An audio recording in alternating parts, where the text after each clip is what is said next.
Hello, ladies and gentlemen. This is Trisha with Insectopia, and we are here looking at a brand new bug. Um, we have under the microscope a striped blister beetle today. I did go ahead and go back and look at the other videos of blister beetles that we have drawn, and we drew two other species of blister beetles, but neither of them were this one. So I feel like this blister beetle is fair game. Plus, the last two times we drew blister beetles, we drew them dorsally, so we drew them from like a top-down viewpoint. And I figured it was time to draw one laterally or from the side, just like this, because they do have this really like nice large body region here. And admittedly, blister beetles do and can exude a chemical called cantharidin that can kind of burn you a little bit, but they say it can burn you or blister you.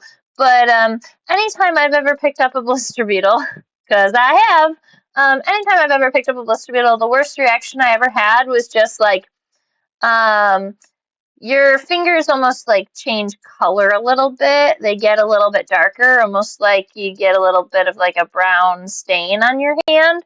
Um, but then it goes away and it doesn't really hurt and it doesn't really, it might smell for a short period of time, but it doesn't smell for a long time.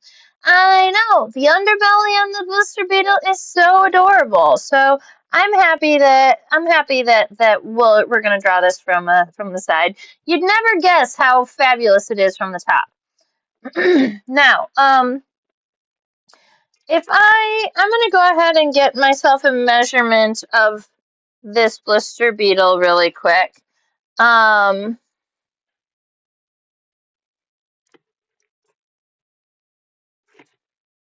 all right, let me see. Need to get a measurement of this blister beetle really quick, so I'm gonna just put the ruler kind of underneath the microscope and look at it this way.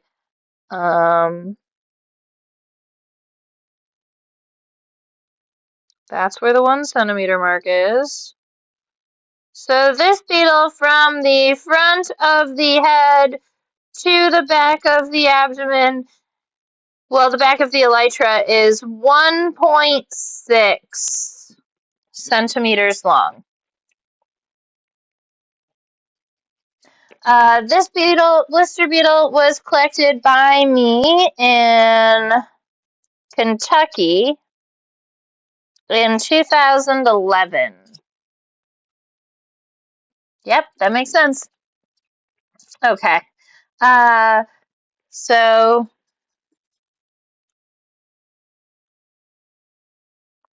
August, August of 2011 in Kentucky. And then we have its common name here. So let me just write that down really quick, which is the striped blister beetle. My favorite common name for a blister beetle is the Charlie Brown blister beetle. And we've already drawn that one, but the colors on the elytra of the Charlie Brown blister beetle literally look like Charlie Brown's shirt, with the orange on the top and the bottom and the squiggly black line in the middle. It's very cool.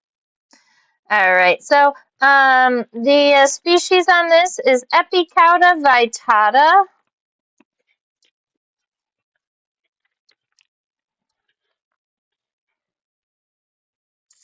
So we're going to take just a moment to write this in.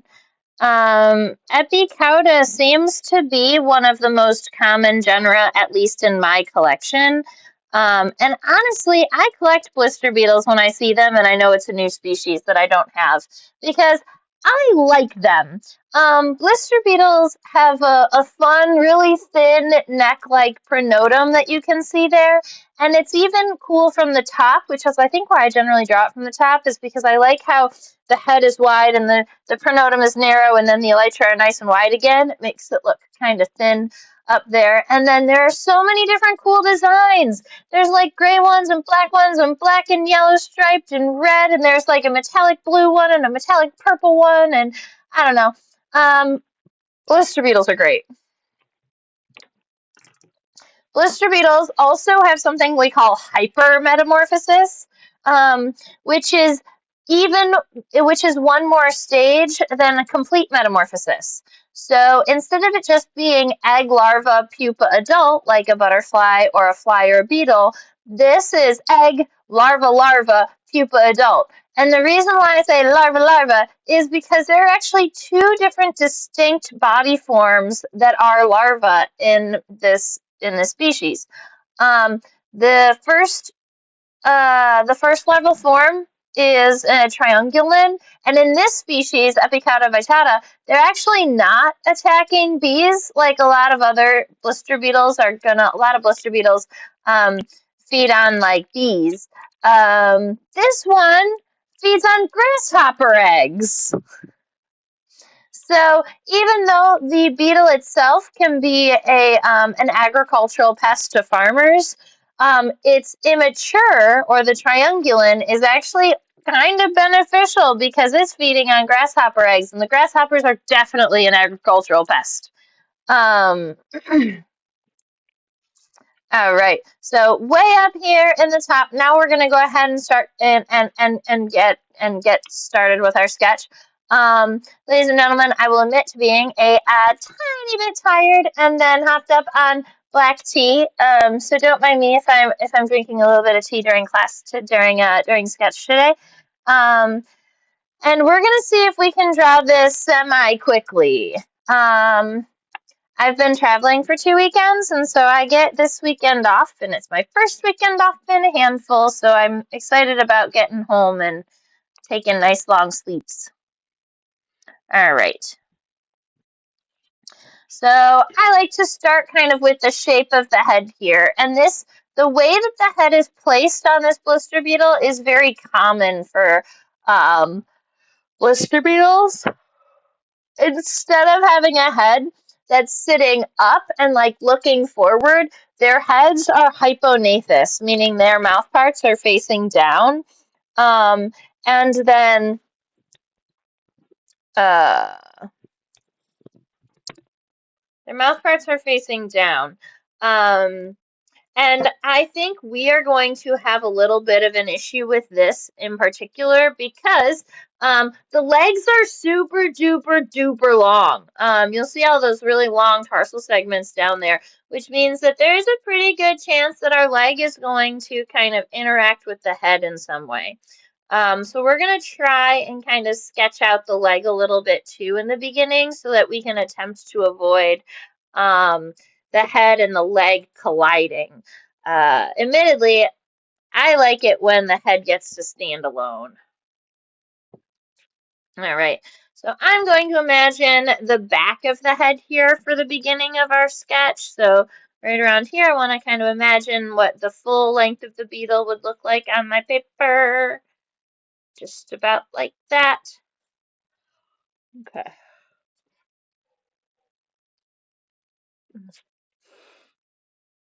Head.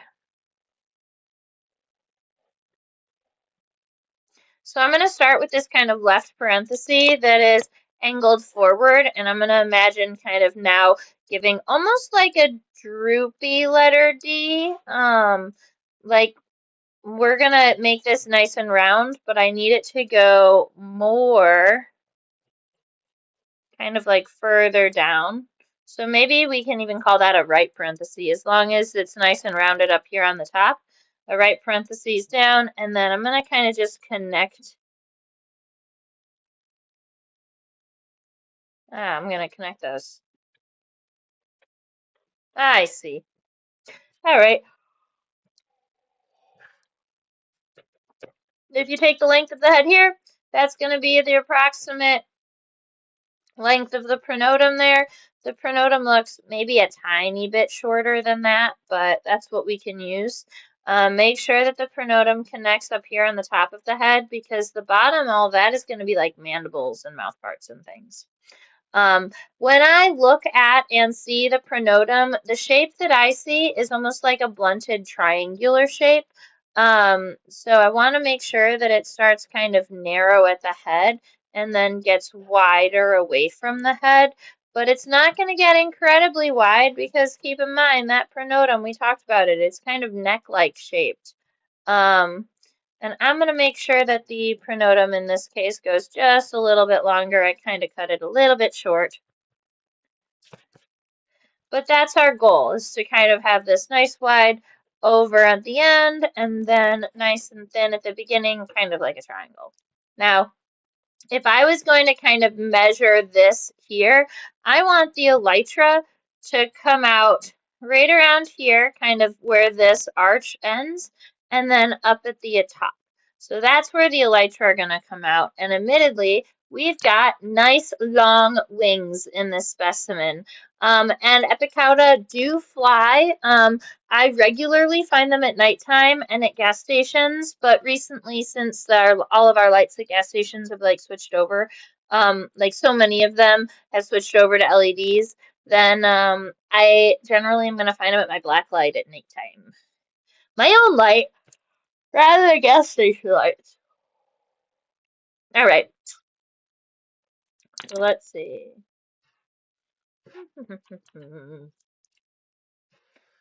The elytra are so long. Here, this is what I'm going to do. I want to get myself one more bonus measurement. Maybe not. I threw the ruler somewhere.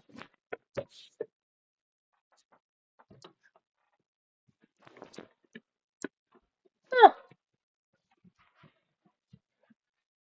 All right, that's fine.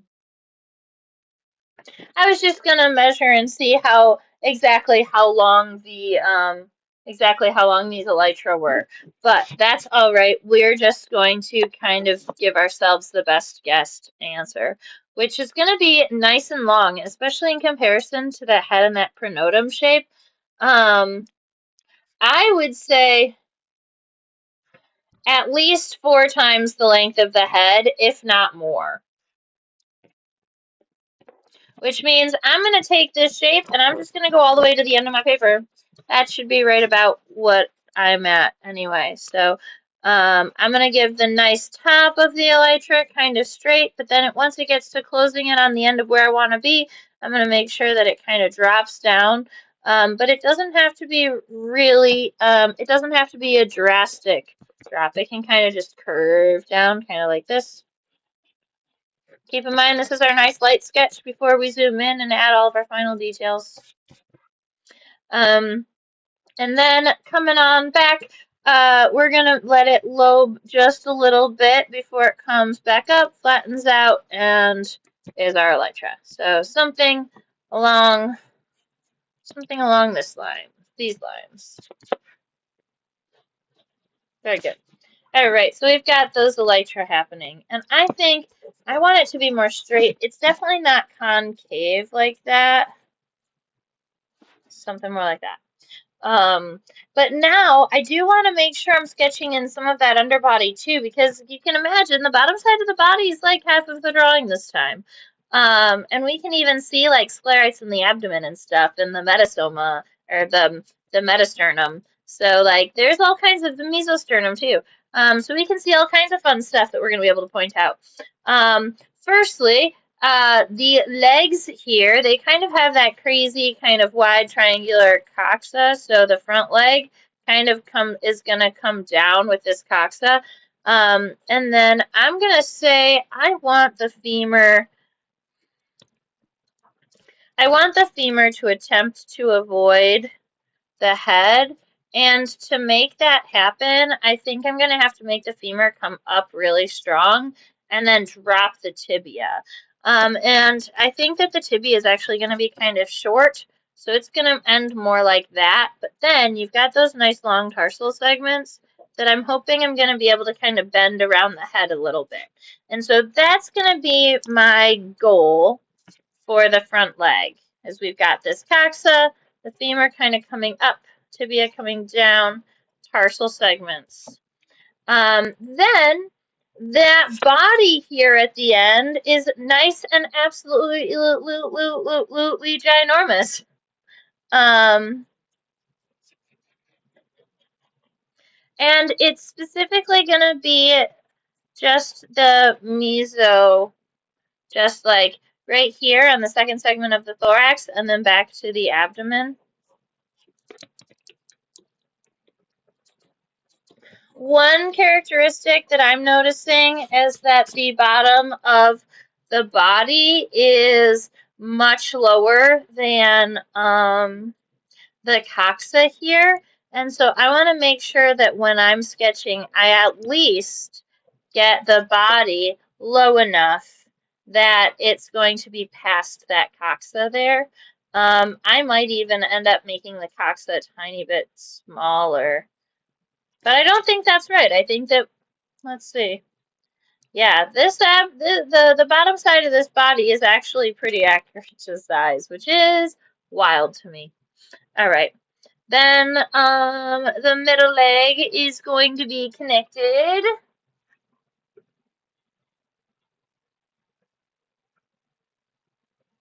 kind of right after the front one. So we're going to connect the middle leg right around here, and it's going to come out kind of like that in an angle so that we are going to have those tarsal segments coming out kind of towards us, or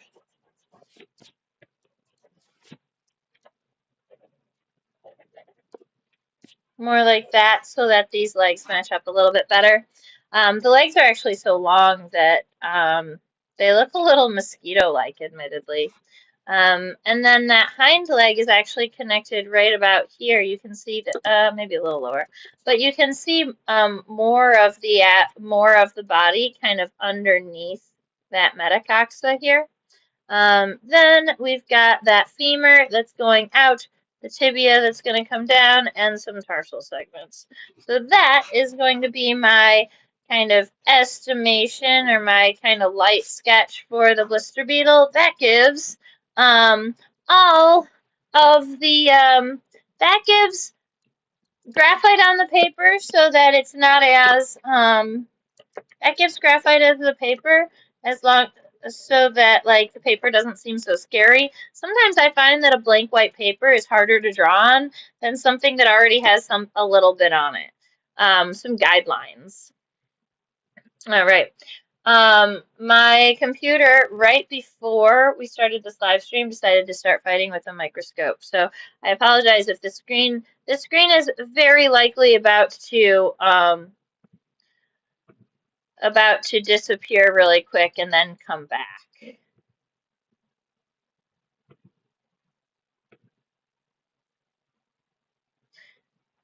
But it didn't disappear for very long. See? Still working on getting them to really like one another.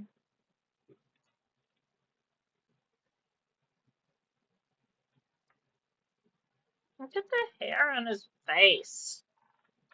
That's so cute.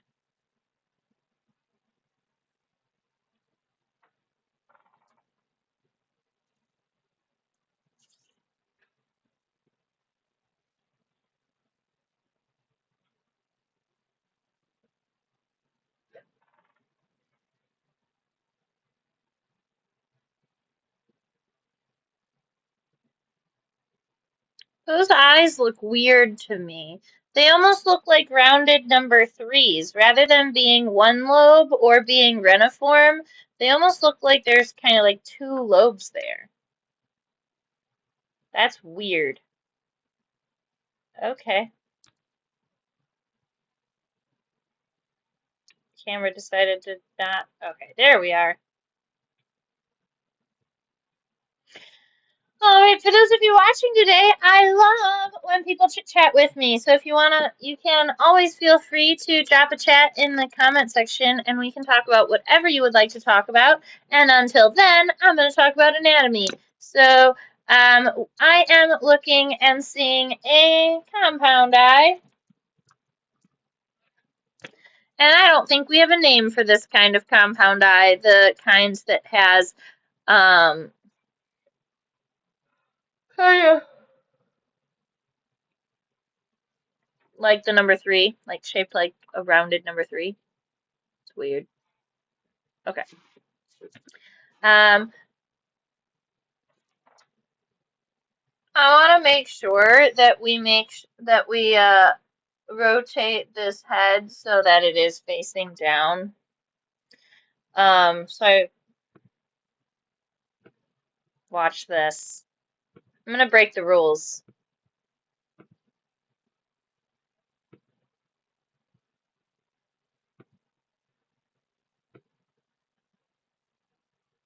Yeah, just gonna rotate it on my screen.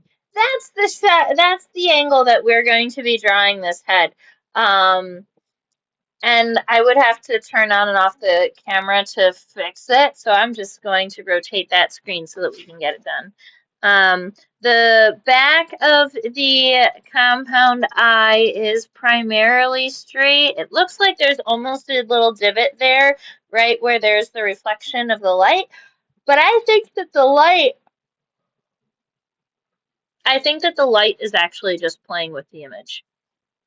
So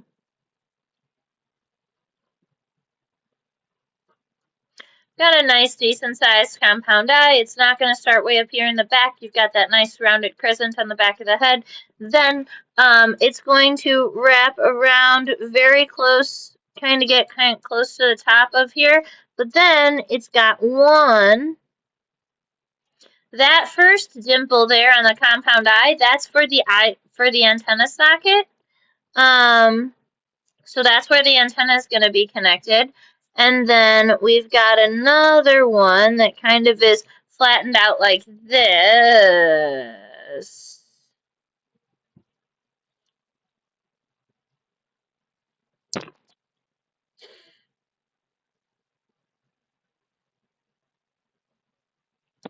I think I need to make this compound eye just a little bit larger. Just a little bit. Okay. And then right after this, this divot here actually looks like it's following the edge of the head for the mandibles. And then the compound eye almost looks like it wraps around the bottom of the head, but it doesn't. So I'm just gonna kind of get our compound eye looks a little bit like this. So a divot for the antenna, a line for the mandibles. We're gonna be kind of editing a bunch of stuff in here, but now that we've got it all sorted, make sure that you draw diagonal lines in each direction so that your blister beetle has lots of individual lenses within the compound eye. All right. Then, got a little socket here. We can draw the antenna, but I at least want to draw the scape, which is the first segment of the antenna.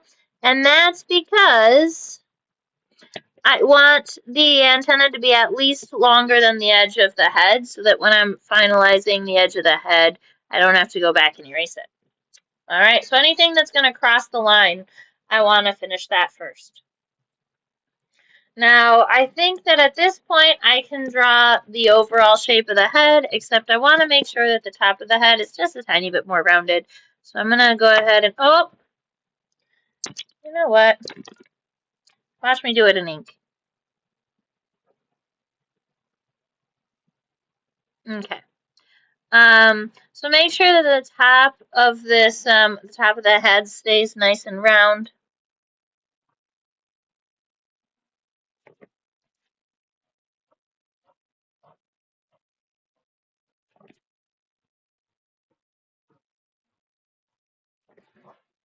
Ooh. All right. And then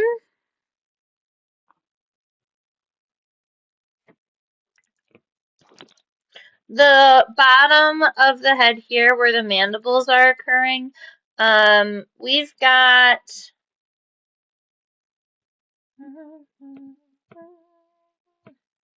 this shiny piece here that is kind of wide at the base and kind of circles down here and circles down here. That's actually the mandible.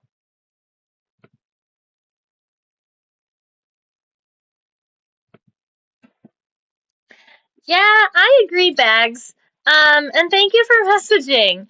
The eyes are really wonky looking, and they're not perfectly round, and it almost looks like, so what it reminds me of is somebody taking like a bag of items and making it smash into a place that like it probably wouldn't have fit, except that now the bag is all in weird shapes because they made it fit. And that's what it reminds me of. Like the compound eye, I feel like should, if it wanted to be nice and round, it could just be a little bit further back, and then it wouldn't be running into the antenna and running into the mandibles. Um, but this compound eye has to be so close that it has to mess with everybody else. That's what it makes me think of. All right, I'm gonna give us some words up here. The labrum is the upper lip. We're going to be drawing that. We've got some mandibles that we see, or the mandible that we see, and there is a maxillary pulp we're going to be drawing. So those are some words if you'd like to label your drawings. The labrum is this upper lip. It's like a sclerite or a piece of the exoskeleton that comes down right about here, and it almost looks like just this little segment here. Okay. Sometimes the labrum is rounded. In this case, it looks kind of more pointed at the top, it seems. But then we have some mandibles to draw, and those mandibles are going to connect right behind the labrum. Gonna kind of come out, and the mandibles look like they actually come kind of towards, yeah, they look like they kind of come towards the back of the body. They kind of curve down a little bit. And then there is also those maxillary palps. Now, the maxillary palps is that what looks like that crazy little mouth finger, or that little segmented bit that's next to the mandibles there. And from this view, it looks like the maxillary palps are four segmented. So we're going to draw it that way. So 1, 2, 3, 4. Now, I did draw the maxillary palps, but I'm not going to ink them in yet until we finish the legs, because I have a really good, I have a hypothesis, I have a thought that leg is going to get in the way. Herpaderp. All right.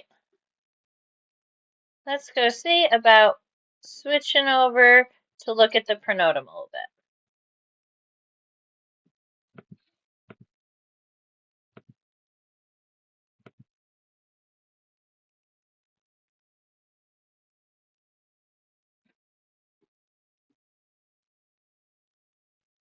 Oh, hey.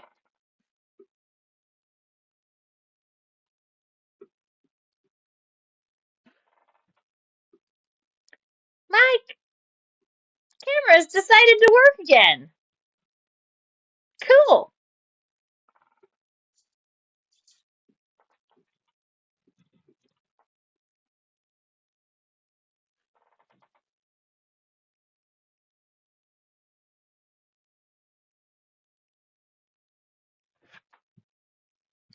All right, this segment right here is called the pronotum. That's the top of the first segment of the thorax. Now, now that we are nice and zoomed in and specifically looking at the pronotum, we can observe the specific shapes of this. So we're going to make sure that we get that kind of nice arch going up to the top, and then that angle coming back down. And so we already have more of a basic shape here, but now we've got to kind of modify this. I also want you to note that there is a little bit of a cervix. And yes, humans have cervix, but so do beetles. And the cervix is like the neck-like region that's the really soft part. So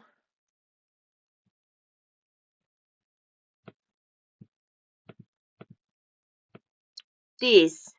There's this little triangular part here that's going to be really soft. That's kind of the cervix. This starts here and kind of wraps backwards. It doesn't actually connect here and here like I thought it might, so I have it connecting really widely here, but really the pronotum actually just swoops down from that top point. And that's what I'm going to make sure to draw this time. So instead of starting top and bottom, I'm just going to start from the top and let it barely touch and then curve it through. And in that way, then you're going to create yourself that little triangle and you can kind of give yourself that little cervix there. See? So it still looks like the same shape from far away, but in reality, you've got a little bit more detail happening there. Now we've got this top piece. I want to make sure that we go over it a little bit and then under a little bit from the top, because that way you're going to create that shape that you've got. So over that line and then under that line. And that's why I give the average lines, admittedly, is so that I can distinguish not just the shape of body parts, but so that I can more easily look at how it changes from the average. I guess that makes sense. All right, from this point, I want to come down the pronotum approximately half of the way. But except now that we are here, instead of finishing forward, I want to throw a diag in here. So that's going to kind of move forward in this way. And then a nice U to connect these pieces here.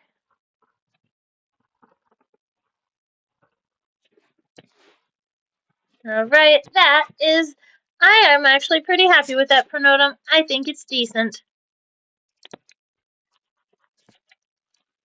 But now I do want to make sure that I draw the legs before I put ink on the pronotum, because we're going to be passing that twice. And because we're already here, we might as well just draw the legs.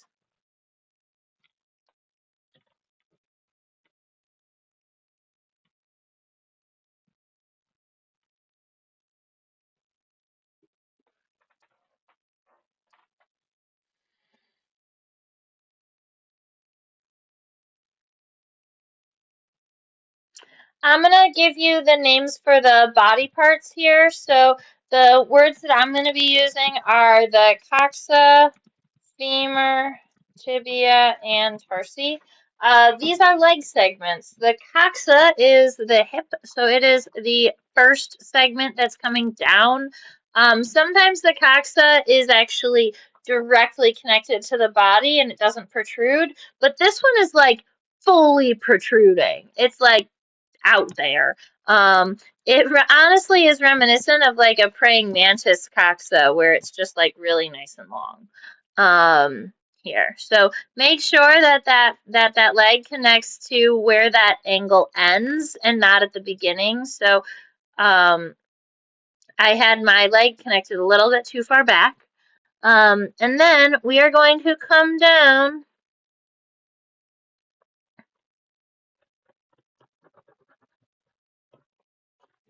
with a rounded triangular shape here.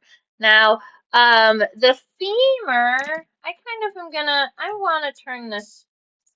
gonna turn this beetle a little bit, because yes, we can see the coxa and things, but I want to be able to kind of see this leg how I'm drawing it.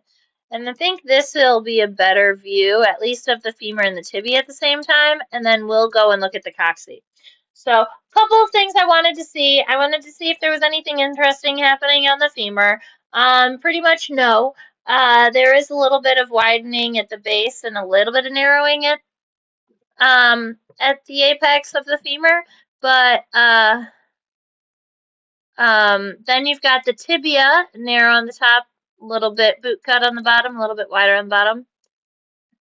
So, and also the femur and the tibia look very similar in length. Um, and so the femur, I'm going to have it come, it's connected to the very, very bottom of this coccyx. But if I have the femur coming in an upward direction, it's also going to kind of disrupt a piece of that coxa. The top part is that part that's kind of straight, whereas the bottom of the femur is the part of the femur that has that shaping to it. So just to make sure that you've got that kind of sorted, and then the angle of the bottom of the femur, so this is the end of the femur, is going to tell you where your tibia is going. So if I draw a femur that looks like this, the tibia is likely kind of coming out like this, right? But so the end of the femur is going to help kind of direct where that tibia is going. So make sure the top is taller than the bottom. And then from here, I just want to make sure that that tibia is equal in length.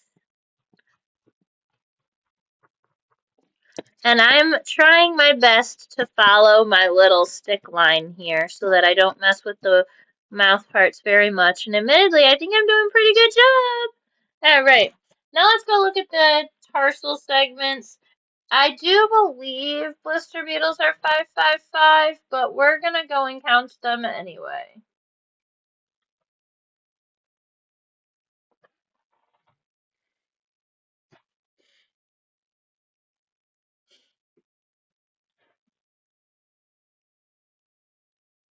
One, two, three, four, five. So these are tarsal segments.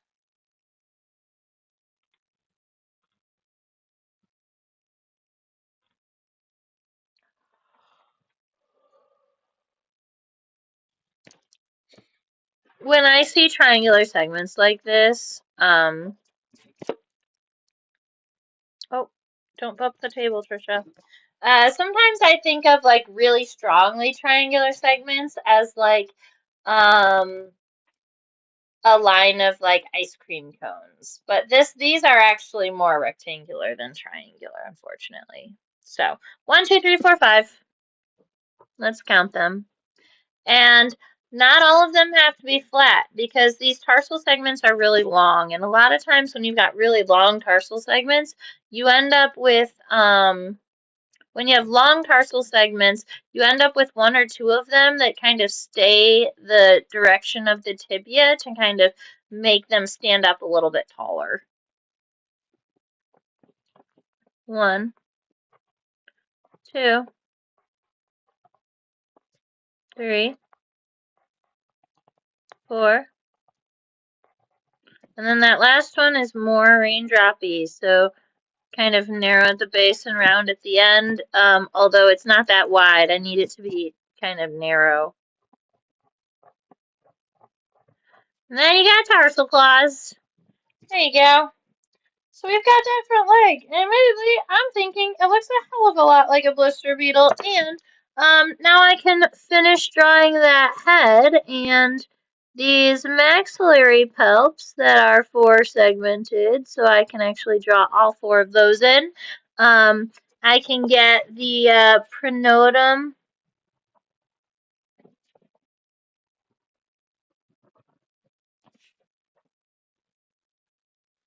all sketched in. And then the coxa, the femur, tibia, and the tarsi.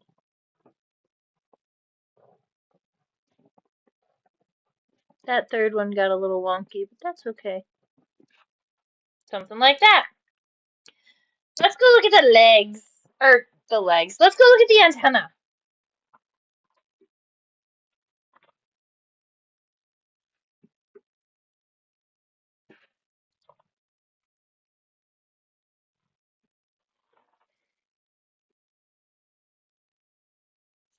So this is the antenna here. There are 1, 2, 3, 4, 5, 6, 7, 8, 9, 10. 1, 2, 3, 4, 5, 6, 7, 8, 9. There are 9 tarsomeres. Tarsomeres. There are 9 antenna mirrors, meaning there are 9 segments of the antenna.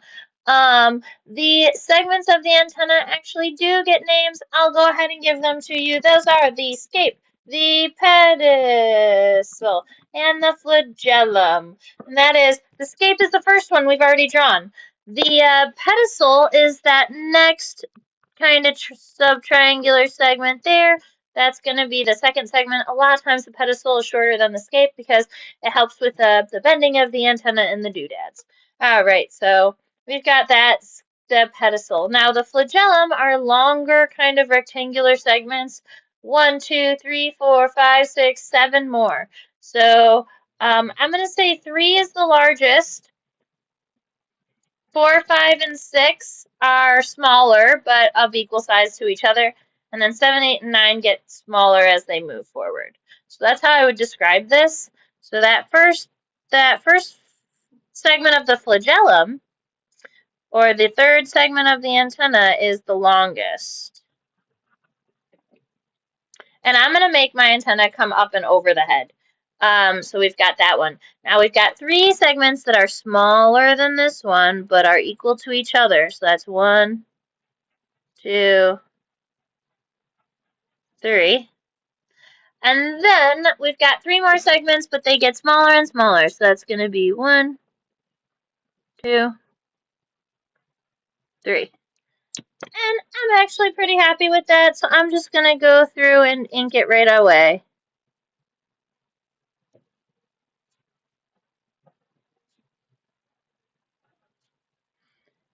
I like to do things in pencil first, just in case, but I think I could have done this antenna without it. All right, so we've got the head, and we have the first segment of the thorax all completed. So I think what's next is I want to work, normally I draw the elytra on the top first, and then we do the legs afterwards, but because the legs are pretty complicated, let's go ahead and we're going to draw the bottom of the body first, and then at the very end we'll finish the elytra, because that should be the easy part.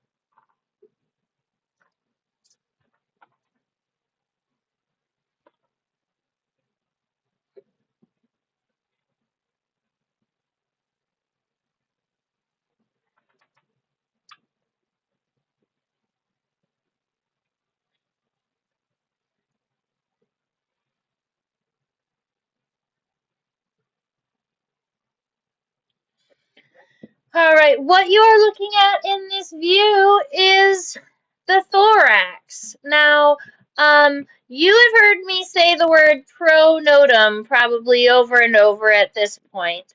The pronotum is pro from the first segment, and notum means on the top. But when we are looking at like something like this, which is the middle segment here, and it's on the bottom, not on the top, we call it the mesosternum. Meso for middle, sternum for bottom. And then this third one right here, it goes from here all the way to here where this line is, that is the metasternum.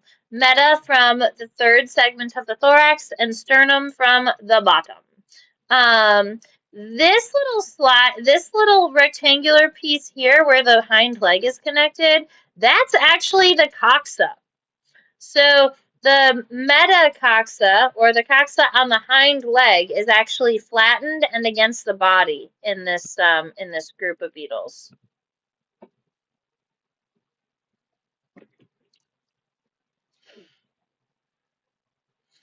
All right, so starting right about where you've got those elytra coming out, but then coming down to the point of where the coxa comes out. So right around in this region, we've got the mesosternum coming down.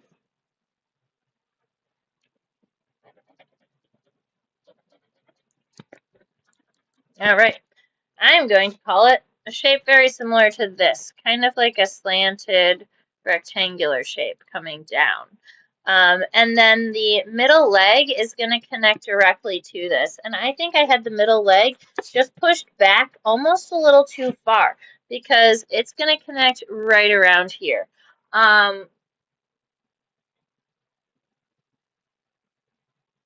Yeah. And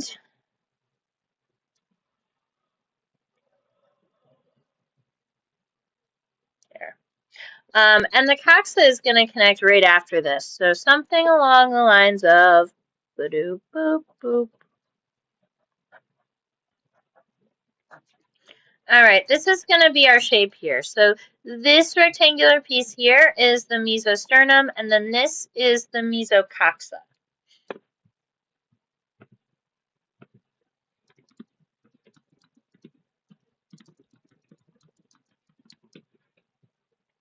And I do believe that the tarsal segments for the middle legs are very similar. Everything is going to be very similar, but I do want to just double check for us.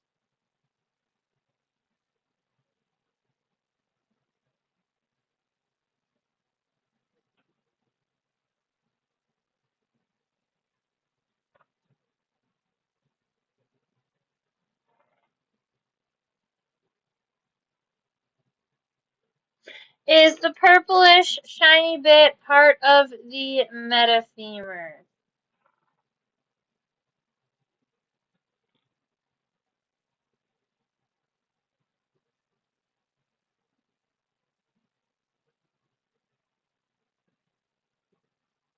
No.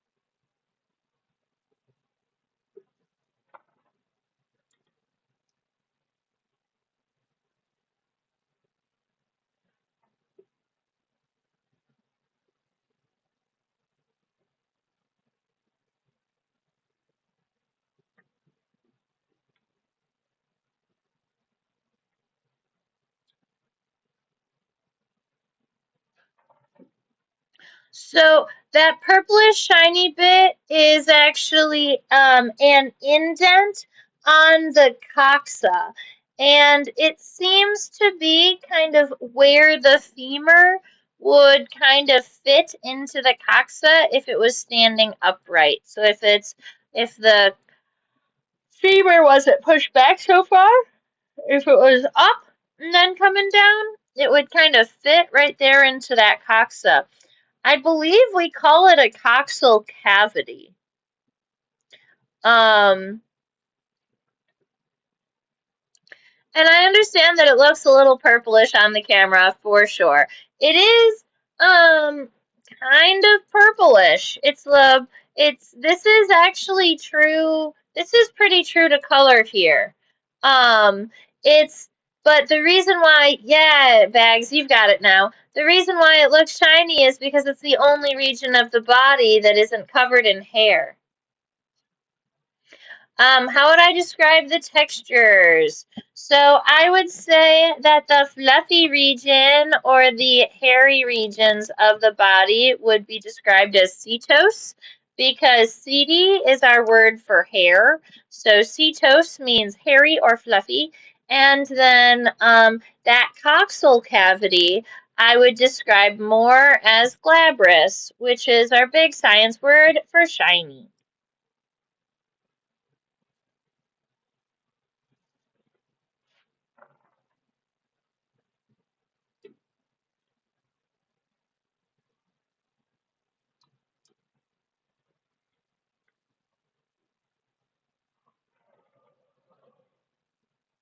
I'd love to find a really good way to legs, but it's not looking like it's going to be fabulous. So this is right here, the femur, and then the tibia is going down and in this direction, and then the tarsal segments are way over there. So we can draw the femur and the tibia from this view, and then the tarsal segments we're gonna have to get in another direction.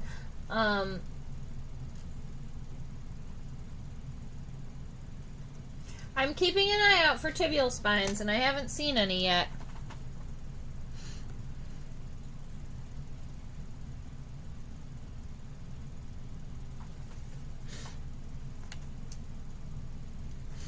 So nice, long, thin legs at this point. Coming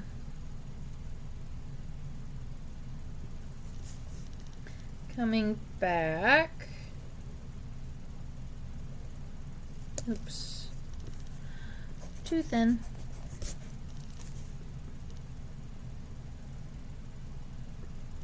Femur coming back. Tibia coming down, making sure that the tibia is approximately the same length as the femur, but because it's so long, it should go underneath the body like this. And then for those tarsal segments, let me see if I can get us a really good view of the middle tarsi, because there's they're kind of fun.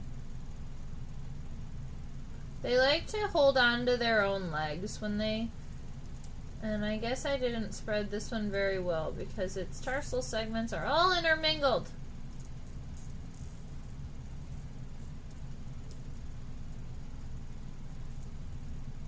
There we go. We're going to look at it this way.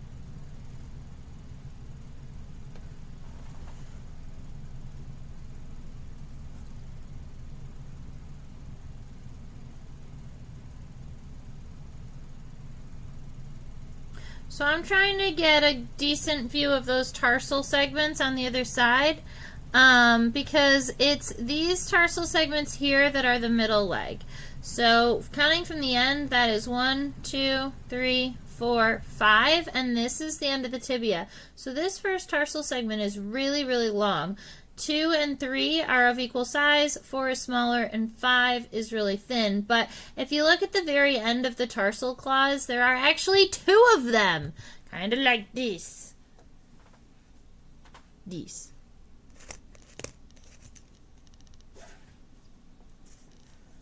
The CD has a lot of cowlicks. That's really funny.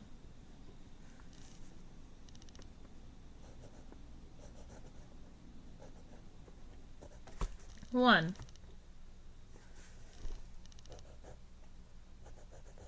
2. 3. 4 smaller. 4. Then 5, very thin and long and narrow. 5 with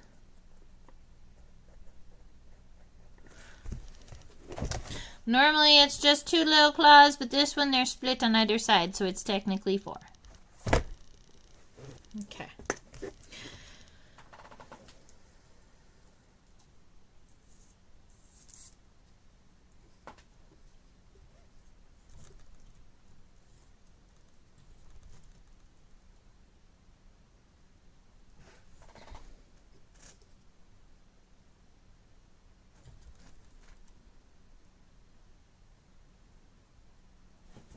Alright, so now from this view here, we are looking at the metasternum. I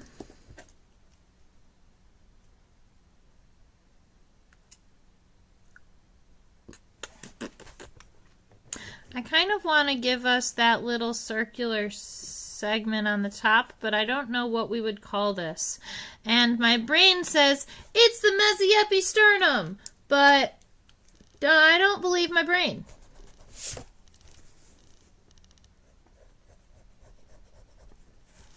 So we've got this little segment there, and it's hanging out. And I'm okay with it just being. There we go. And then where that one ends, it is going to kind of come down on a diagonal, come down to kind of the base of where our body is, and then it's going to come around.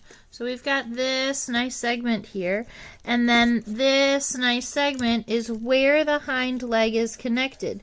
Now, we need to connect the coxa to this piece, and that coxa is this nice kind of wider, flat segment that almost looks like it's after this, but in reality it's kind of like connected. So let's see. Let's rep a city. All right. So there's our coxa. Now, we actually can see the trochanter from this view here. It's this segment here. So the coxa comes down, cuts over, goes back. This is that little coxal cavity. I'm going to draw it after I get this leg in. So this is the little coxal cavity. This little piece here is the trochanter, and the femur is coming up and out of that. So, we can kind of cut a corner off here and say, wait a minute, that is actually the trochanter there, and then the femur is going to be coming off from this space here, going up in this direction. And then the coxal cavity is kind of like that at the base.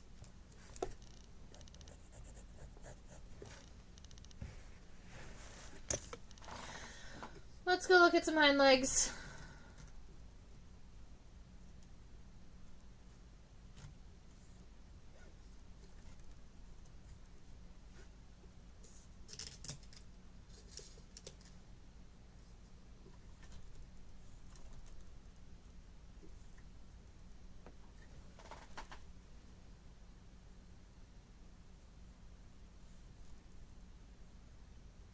Cool.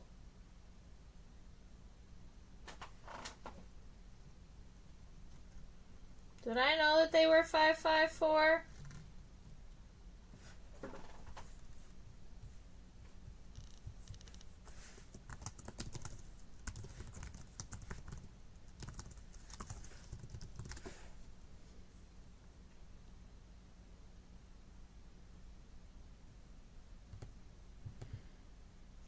These beetles are. They are not all 554, but this species is. Cool.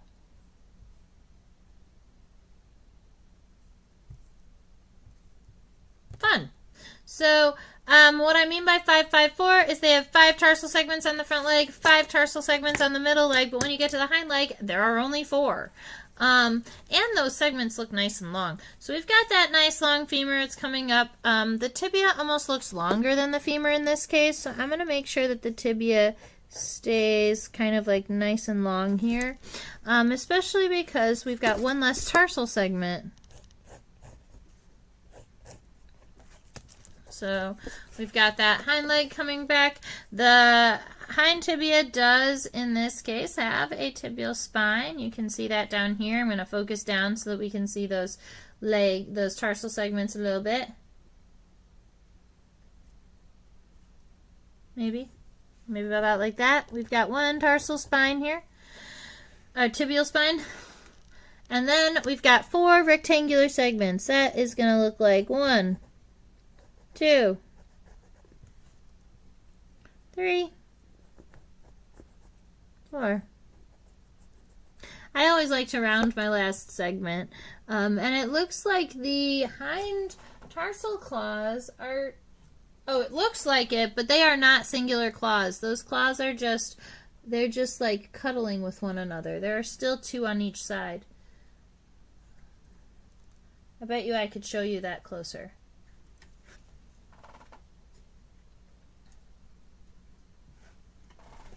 Yeah. So in this case, you can see on the far side, the 2 tarsal claws are kind of split, but on the close side, they're like really, really close together. So that tells me that they have enough musculature in their tarsal claws to kind of pull those 2 together and spread them apart as they need. That's kind of nifty. They must be really good at holding on. I imagine their immature stage has got to be really good at holding on too if they're going to wait for grasshoppers, hang out on grasshoppers and wait for them to lay eggs.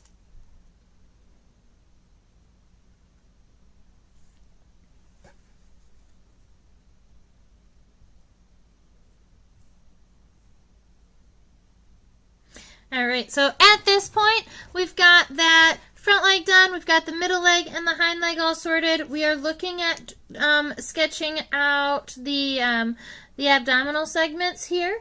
I can count from a lateral perspective. I can count 1, 2, 3, 4 before it disappears under the elytra, and that's what we're going to try. So I'm going to say, I'm just going to give them really nice light lines. I'm going to say 1, 2, 3, 4. Oops. Say 1, 2, 3, 4.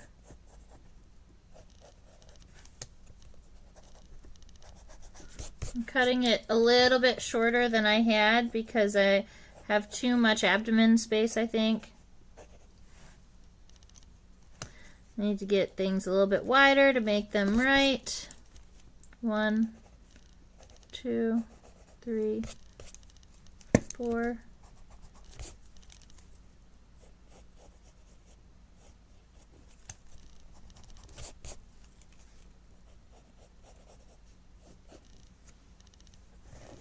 Okay, that's the best I'm doing for now. So I'm going to go ahead and, well, yeah, I'm going to go ahead and get some ink down.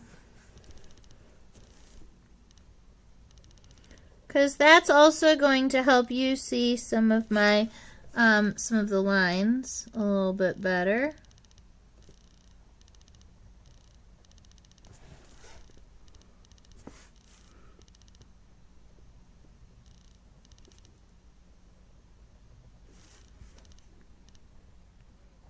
Tarsier 1, Tarsier 2.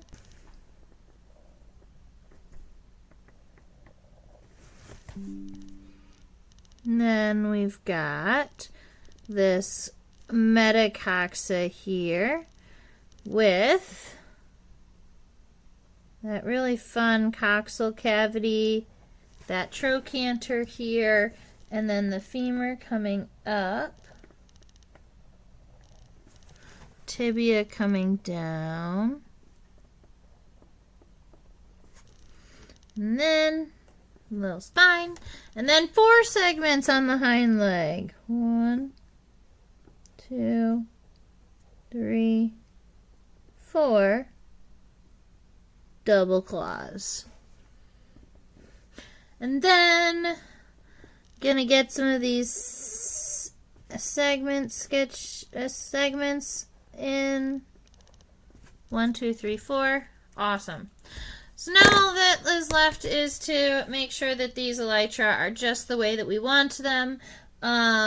This is called the striped blister beetle because of the stripes on the elytra. So because they're diagnostic, I would argue they're important to get onto your beetle. I want to make sure that where you have your arch coming down from your wings is nice and modified here if you're going back over it with pen. Also that the tip of your elytra is not totally round. There is a little bit of a point over there, so making sure that there's a little bit more of a defined space. A lot of times on where the hind leg is, the elytra kind of swoops up a little bit. That creates the ease of movement, but I think that because they've got that open coxal cavity, they don't need that. That would be my thought. In melee, I'm actually pretty happy with the shape of my elytra at this point, so I'm just going to go over it with pen. I'm going to start in the back and swoop this way, I think, though.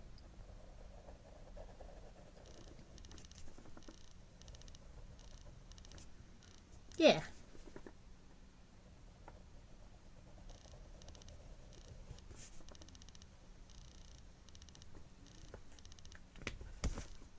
Cool.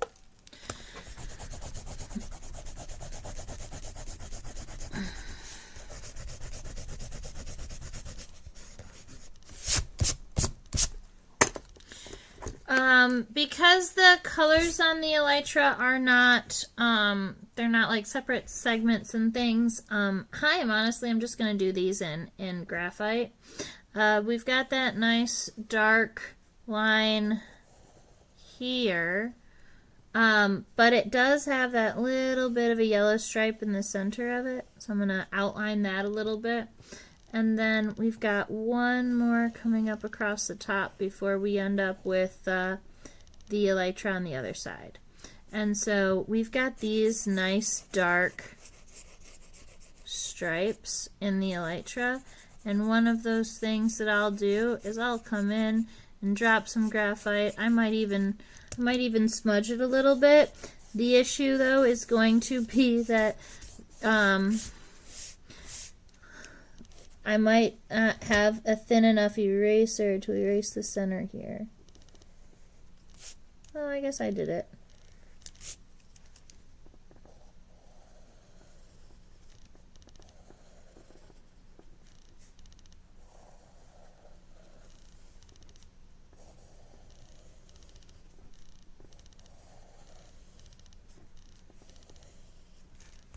So a little bit of striping happening.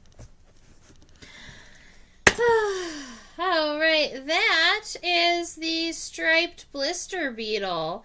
One of the things that I know that a lot of people like to see, and I get a lot of requests to see, is to look at the insect head on. We just want to see what it looks like when you're looking right into its face. And so this is what this blister beetle looks like head on. He looks kind of angry, I'll admit it.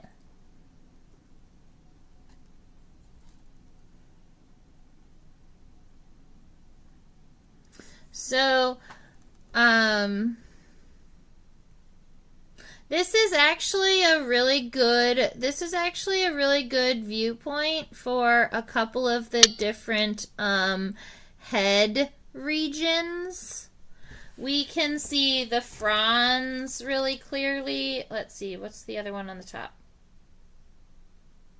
Vertex.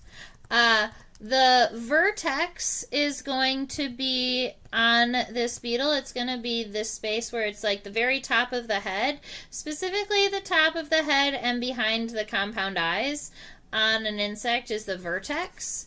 Then you've got the fronds, and the fronds is the front of the head, specifically the front of the head in between the compound eyes. So that is going to be this region right about here. This line down the center, it looks like a suture or a meeting of two plates, but the head is generally all one plate. So this is actually just a fold in the exoskeleton that we call a sulcus. And then this little triangular piece up here in the front, that is what we call the clypeus. It's the region of the head that is connected to the first part of the mouth, that upper lip right there.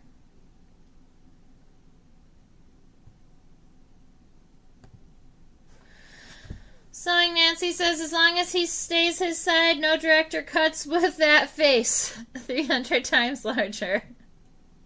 That's true. I mean, yeah, he looks a little bit like a horror beetle. But he's just looking for love.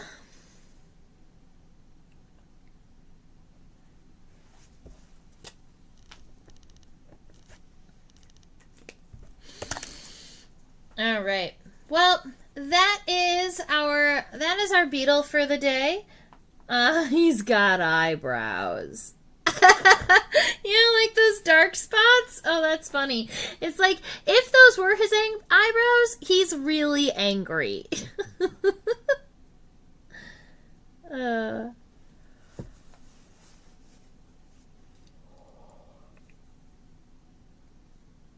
Okay.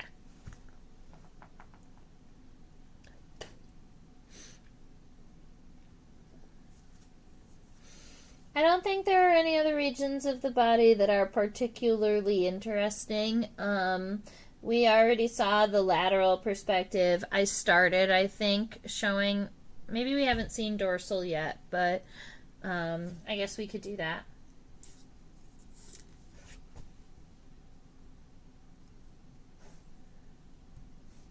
Camera says no. Camera says you're done. I'm going to let it be that way.